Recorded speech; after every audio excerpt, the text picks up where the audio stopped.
عبداللہ بن عمر رضی اللہ تعالیٰ عنہ فرماتے ہیں کہ میں مدینہ منورہ سے نکلا ایک سفر کے لیے. میں نے کچھ کھجوریں، کچھ سرکہ، کچھ خشک چیزیں ساتھ رکھ لی کیونکہ سفر لمبا تھا. فرماتے ہیں کہ میں ابھی کچھ فاصلہ میں نے مدینے کا طے کیا تو ایک صحرا آیا. دوپہر کا وقت ہو گیا تو میں کھانا کھانے لگا. رمضان کا مہینہ نہیں تھا، محرم سفر کے ایام چل رہے تھے. میری باتیں سمجھ تو آ رہی ہے نا آپ حضرات کو؟ سب کو آ رہی ہے؟ اللہ آپ کو جزا عطا فرمائے. کہتے ہیں میں دوپہر کے کھانے کے لیے وہاں رکا. میں نے وہ کھجوریں نکالی، سرکہ نکالا، کھانے لگا تو ایک چرواہا بکریاں چراتا چراتا آ گیا. وہ نوجوان تھا، اس کے چہرے پر میں نے بڑی روشنی دیکھی. غریب آدمی تھا، بکریاں چراتا تھا. ہم لوگ بھی جب کھانا کھانے بیٹھتے ہیں تو کوئی آ جاتا ہے تو اس کو دعوت دیتے ہیں، بھئی آ جا تو بھی کھانا کھانے. کہتے ہیں میں نے اسے کہا کہ میاں آ جا روٹی کھا لو. کہنے لگا نہیں، اللہ آپ کو جزا دے.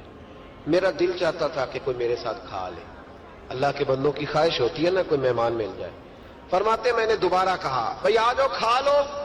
کہنے لگا نہیں حضور اللہ آپ کو جزا دے. میں نے دوبارہ تیسری دفعہ اصرار کیا، میاں تھوڑی سی کھا لے. کہنے لگا حضور اصرار نہ کریں، میں نے روزہ رکھا ہوا. آج مزدور جو ہے نا ان سب نے رٹا لگا کے یہ سبق یاد کیا ہے کہ میں چونکہ محنت کرتا ہوں تو میں نہ بھی رکھوں تو خیر ہے. رمضان کے روزے بھی مزدور چھوڑ دیتے ہیں.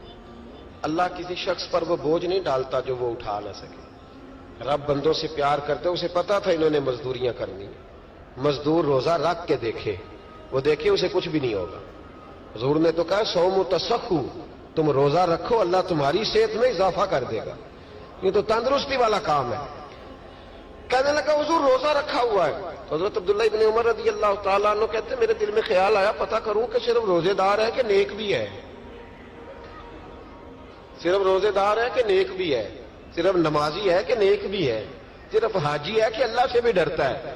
ذرا دیکھوں تو صحیح، آزماؤں. آپ فرماتے میں اٹھ کے قریب گیا، کھانا میں نے کھا لیا تو بکریاں تھی اس کے پاس. 300-400 بکری چرا رہا تھا. تو ایک بکری کی پشت پہ میں نے ہاتھ پھیرا. میں نے کہا بیچو گے؟ بیچو گے بکری؟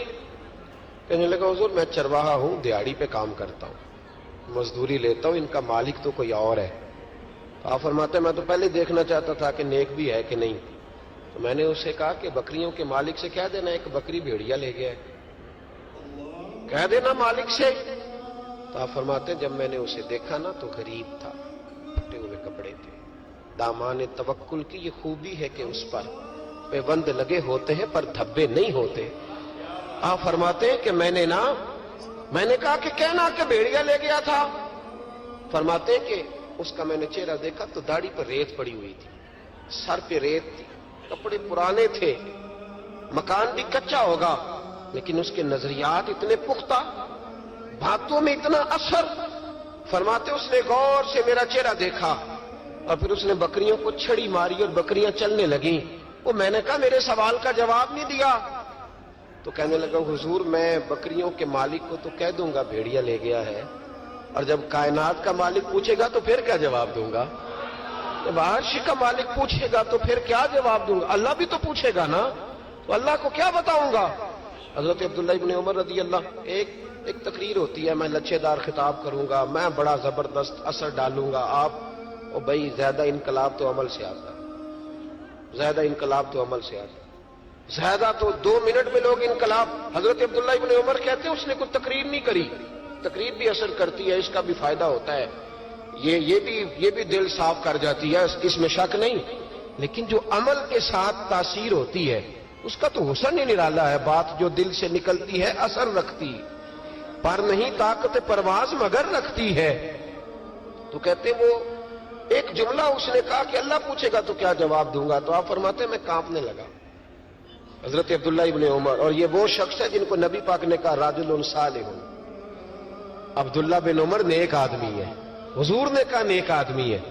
حضرت عبداللہ ابن عمر کہتے میرے وجود کے رونگٹے کھڑے ہو گئے. میں سفر پر نہیں گیا بلکہ میں وہیں سے واپس ہو لیا اور میں سیدھا اس شخص کے میں نے مالک کا پتہ کیا کس کی بکریاں چراتا ہے. فرماتے میں نے معلومات کر کے پہلے وہ غلام خریدا، پھر وہ 400 کے لگ بھگ بکریاں خریدیں، پھر میں نے اسے بلا کے وہ بکریاں تحفے میں دیں. تو مجھے کہنے لگا یہ کیا ہے؟ تو میں نے کہا تو نے قرآن نہیں پڑھا؟ اللہ سورہ طلاق میں فرماتا ہے کہ تم مجھ سے ڈر جاؤ، میں ہر مشکل سے نکلنے کا تمہیں راستہ دے دوں گا. وَيَرْزُقْهُ مِنْ حَيْثُ لَا يَحْتَسِبُ, اور تمہیں وہاں سے روزی دوں گا جہاں سے تمہارا کبھی گمان بھی نہیں گیا ہوگا. فرمایا تو چونکہ اللہ سے ڈرتا تھا تو یہ رب کریم نے تجھے روزی عطا فرمائی ہے. یہ بکریاں